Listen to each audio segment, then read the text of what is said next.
마가복음 14장 10절로 16절까지 우리 한 절씩 교독하도록 하겠습니다. 열둘 중에 하나인 가룟 유다가 예수를 넘겨주려고 대제사장들에게 가매 그들이 듣고 기뻐하여 돈을 주기로 약속하니 유다가 예수를 어떻게 넘겨줄까 하고 그 기회를 찾더라.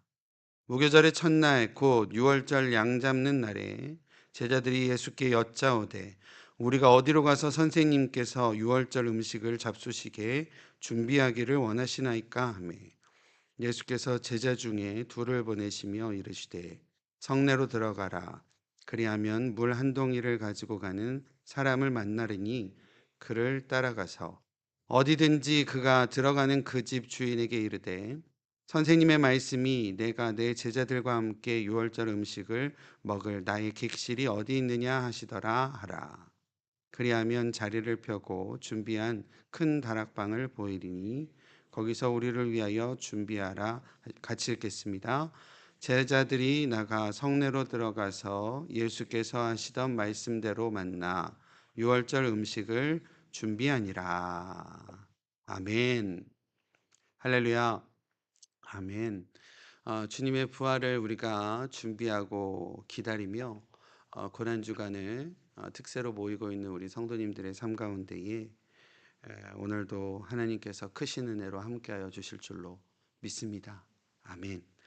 계속해서 저희가 마가복음 14장 말씀 읽어가며 은혜 나누고 있는데 오늘은 특별히 부활을 준비하는 성도의 삶 두 번째 신뢰라는 제목으로 함께 말씀 나누도록 하겠습니다.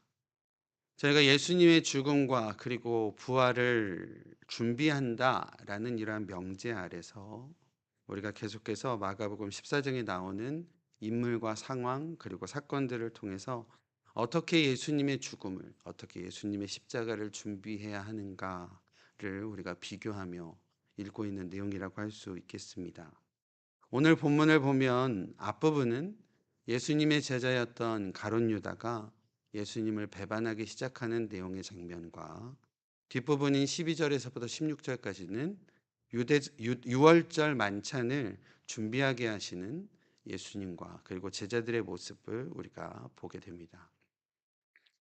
어제 읽었던 마가복음 14장 1절 그리고 오늘 읽은 12절을 통해서 이 예수님의 죽음을 준비하는 이야기들이 모두 유대의 명절인 무교절과 유월절을 중심으로 일어나고 있음을 우리가 알 수 있는 내용입니다. 이 유월절 축제에 대해서 잠깐 말씀드리면 과거에 이스라엘 백성들이 유목 생활을 하던 그때에 해마다 봄이 되면 목초지를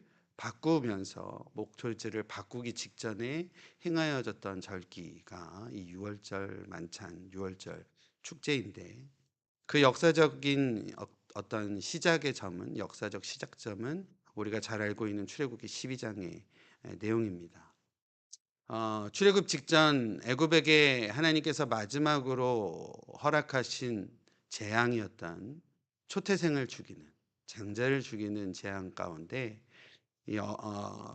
어린 양의 피를 문 설주와 문 지방에 바른 이스라엘의 회중의 가정만 그 집만 그 장자를 죽이는 재앙이 임하지 않고 넘어간 사건 이것과 연관되어진 절기가 바로 유월절입니다. 그래서 유월절이라는 단어가 이 헬라어로는 파스카이고요.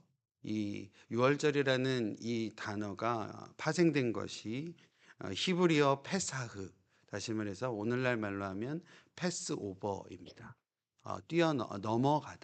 넘어가다라는 의미에서부터 시작되어진 절기의 이름이 바로 유월절입니다. 출애굽기 12장에 따르면요. 유대교 전통에서는 해마다 유월절 만찬을 준비하며 베풀게 되었고 유월절 어린 양을 준비하는 그 저녁을 시작으로 하여서 7일간 무교병, 다시 말해서 누룩이 들어가 있지 않은 무교병과 나물을 먹으며 보내게 되는 무교절을 지내게 되는 내용이 출애굽기 12장에 나와져 있습니다.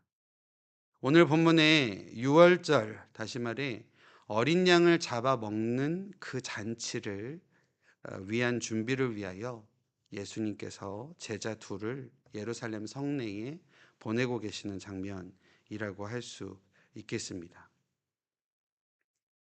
오늘 읽은 이 마가복음을 포함한 공관복음이요. 마태, 마가, 누가를 우리가 공관복음이라고 하는데, 공관복음은 동일하게 대제사장, 어제 읽었던 내용인데, 어제 읽었던 마가복음 14장 1절과 2절 내용인데요. 대제사장과 서기관들이 예수님을 잡아 죽이고자 모의하고 공모하고 꾀를 내고 하는 그 내용과, 그리고 오늘 읽은 본문인 유월절 만찬을 준비하게 하시는 장면, 이 장면 사이에 이 공간복음 마테마가 누가 이 공간복음이 동일하게 가룟 유다의 배신 내용을 적고 있는 것을 우리가 발견을 할 수 있습니다. 동일한 위치에 포함되어 있지만 약간씩의 조금 차이점을 두고 있는 표현이 있는데, 특별히 오늘 읽은 마가복음은 아주 자세한 내용으로는 설명을 하고 있지는 않고 별다른 설명이 없이 단지 가룟 유다가 예수를 대제사장들에게 넘겨주기로 하고 기회를 엿봤다라고 하는 그런 아주 단순하고도 확실한 사실을 적고 있습니다. 반면에 마태복음 26장에는 조금 더 설명을 덧붙이고 있는데요. 예수님을 팔아넘긴 그 금액이 은 30에 예수를 팔았다라고 마태복음은 기록을 하고 있습니다. 주석서에 보니까요, 당시 은 30이라는 이 금액의 단위는 어, 어떤 주인이 황소를 가지고 있는데, 그 황소가 실수로 옆집에 있는 어떤 종을 황소가 쳐 죽였을 때 옆집 종의 몸값으로 지불하는 값 정도가 은 30이었다라고 합니다.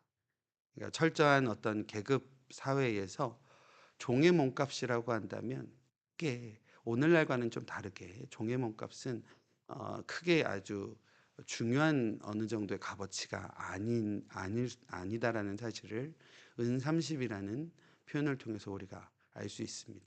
가룟 유다가 3년 동안이나 스승으로 따르고 또 메시아로 따라왔던 그 예수님을 팔아넘긴 값이 옆집의 종의 몸값 정도의 그런 은 30 정도의 팔아넘겼다라는 것을 마태복음을 통해서는 우리가 알 수 있는 내용입니다. 또한 누가복음 22장에서는 유다의 이 배신 내용이 단순한 어떤 인간의 거부, 그러니까 인간적으로 스승을 미워하고 해서 거부하게 되거나 아니면 인간의 어떠한 악함, 그 이상의 이유를 설명을 하고 있는데, 누가복음 22장에서는 유다에게 사단이 들어갔다라는 표현을 하고 있는 내용입니다. 이유가 어찌됐든지 간에 아까도 잠깐 설명드렸지만 3년 동안이나 선생으로 따르고 있던 예수님을, 그 예수님의 제자였던 가룟 유다가 스승을 배신하여 원수들의 손에 내어 주었다라는 것입니다. 가룟 유다의 배신을요, 이것도 하나님의 예정하심이다, 이것도 하나님의 섭리이다라고 말하기에는 너무 그 결과가 가혹한 것을 우리가 가룟 유다의 일생을 통해서 우리가 알 수 있는 내용입니다. 확실하게는 성경에 나와 있지 않아서 확실하게는 모르지만, 무언가 확실했던 스승과 제자 사이의 신뢰가 깨어진 것이 분명합니다. 그리고 안타깝게도 회개하고 돌이킬 마음마저도 갖지 못하였던 그런 가룟 유다의 상황이었던 것을 볼 수 있습니다. 더 안타까운 것은요, 내일 좀 더 자세하게 말씀을 나누겠지만, 가룟 유다만 예수님을 배신한 것이 아니라 베드로도 예수님을 부인하였고 모든 제자들도 예수님을 배신하였음에도 불구하고 예수님을 부정하고 예수님 곁을 다 떠났지만, 가룟 유다는 스승을 팔아넘겼다라는 죄책으로 인해 스스로 목숨을 끊어 돌이킬 수 없는 기회마저 잃었다라는 사실입니다. 그러나 이어지는 유월절 만찬을 준비케 하시는 모습에 두 명의 제자가 나오는데요. 예수님께서 이 두 명의 제자에게 말씀하신 예언의 말씀, 어떻게 보면 좀 어 세상 말로 좀 어이없는 말씀이라고도 할 수 있을 것 같습니다. 어떻게 유월절 만찬을 우리 스승을 위하여 준비할까라고 하는 제자들에게 예수님께서 예언을 통하여 말씀하시는 내용이, 너희가 성내로 들어가면 물동이를 가지고 가는 사람을 만날 것이다. 그리고 그를 따라가서 유월절 만찬을 위한 장소를 요청하면, 그리하면 자리를 베풀고 예비된 것을 너희에게 보이리라 라고 예수님께서 예고를 하시고 예언을 하셨다라는 겁니다. 어떤 생각이 드십니까? 우리는 다 신앙생활을 하는, 또 예수님을 믿는 우리들이기에 예수님의 예언의 말씀이 이렇게 성취되는구나라고 느껴지겠지만, 어 그냥 쉽게 우리가 생각을 해 보더라도, 일반적으로 생각해 보더라도, 우리가 자주 이야기하는 이야기인데요. 동쪽으로 가면 귀인을 만날 것이다. 이런 내용하고 비슷하지 않으신가요? 그죠? 예수님께서 제자들에게 그렇게 얘기하셨다라는 거예요. 성내로 들어가. 그러면 물동이 하나를 들고 가는 사람을 만날 거야. 근데 그 사람을 따라가서 청해. 그러면 너에게 보여줄 거야. 생뚱도 많고 어찌 보면 어이없는 그런 스승의 이야기입니다. 그런 예수님의 말씀에 전적으로 신뢰하였을 때에, 두 명의 제자가 신뢰하였을 때에 예수님의 이 예언은 성취되어지고 있다라는 것을 우리가 목격할 수 있고, 그 두 제자도 목격을 했다라는 것입니다.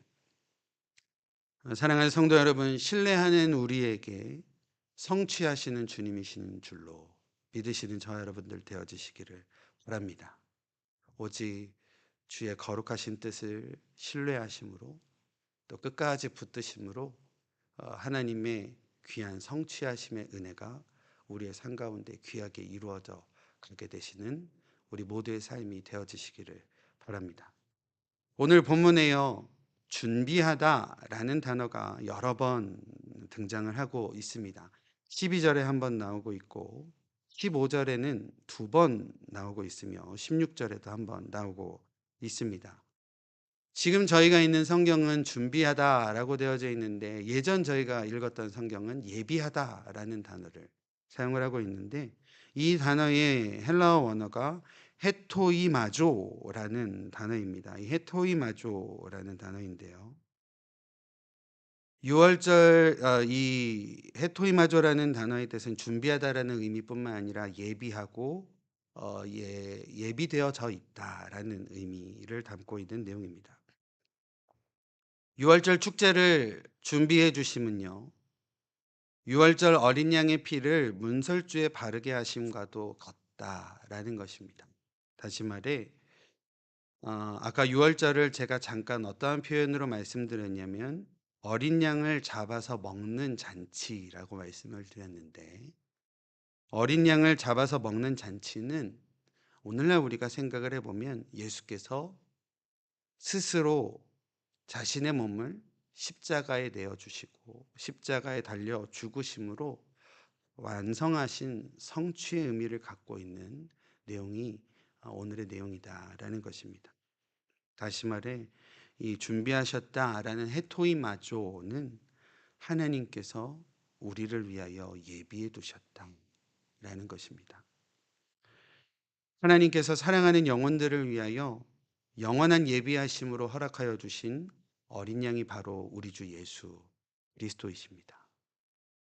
예수께서 우리와 함께 하시고, 또 주를 믿는 믿음으로 온전히 연합된 우리들이기에 슬픔이 아닌 기쁨이, 그리고 어둠이 아닌 밝은 빛이, 죽음이 아닌 부활이 우리에게 반드시 예비되어져 있다, 준비되어져 있다 라는 사실을 분명히 믿으시는 저와 여러분들 되어지시기를 바랍니다. 나를 위해 예비하시고 나를 위하여 준비시켜 주시는 주님이심을 분명히 신뢰하게 되는 저와 여러분들 되어졌으면 좋겠습니다. 비록 우리의 눈앞의 현실이여 전혀 그렇지 못할지라도 모든 것을 아시고 모든 것들을 가능케 하시는 전지전능하신 하나님께서 죄인된 우리를 위하여 예수 그리스도를 구세주로 예비해 두셨던 것처럼 슬픔 가운데 있는, 눈물 가운데 있고 고통 가운데 있는 저와 여러분들을 위한 놀라운 계획하심으로 선하게 예비해 주신다라는 분명한 사실을 온전히 신뢰하심으로 주님의 놀라운 부활의 영광을 삶으로 준비해 가시는 저와 여러분들의 모든 삶이 되어지시기를 주님의 이름으로 축원드립니다. 아멘. 기도하겠습니다. 우리에게 허락하실 부활의 영광이 있음을 믿습니다. 주님을 신뢰하는 마음이 결코 무너지지 않도록 우리는 연약하오나 성령께서 우리를 지켜주시기를 원합니다. 주의 약속하신 말씀에 신뢰함으로 순종하게 하시고 주의 거룩한 영광에 참여하는 우리 모든 성도의 삶이 되게 하여 주시옵소서. 가룟 유다와 같이 돌이킬 수 없는 안타까움으로 자리하지 않게 하시고 두 명의 제자들처럼 눈앞에 보이지는 않지만 주님의 말씀을 전적으로 신뢰하여 믿음의 발걸음 묵묵히 걸어가는 우리들 되게 하여 주시옵소서. 예수님의 이름으로 기도드립니다. 아멘.